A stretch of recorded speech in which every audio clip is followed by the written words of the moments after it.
Last year, we gave more than $1 billion in tax incentives to a handful of rich corporations to get them to bring their operations to North Carolina. Now listen, I'm all about incentivizing economic growth. I want our jobs and opportunities to be the best in the nation.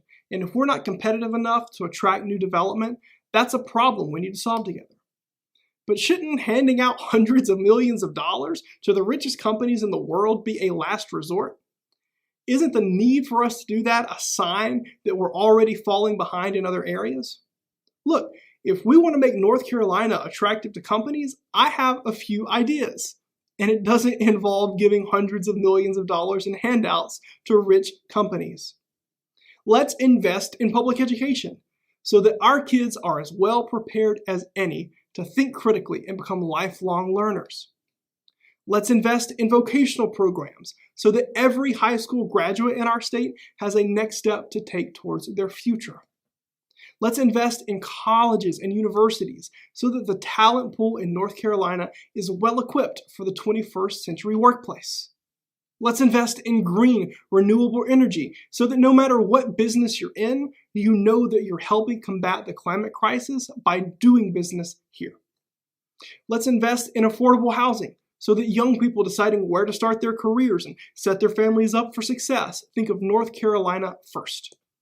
And let's invest in our workers by raising wages and expanding workplace protections so that everyone here gets to participate in our economy.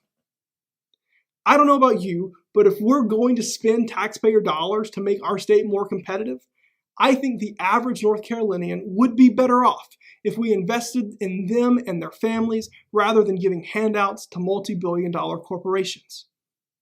So why is it then that when it comes to funding our schools and investing in our people, there's never enough money to go around?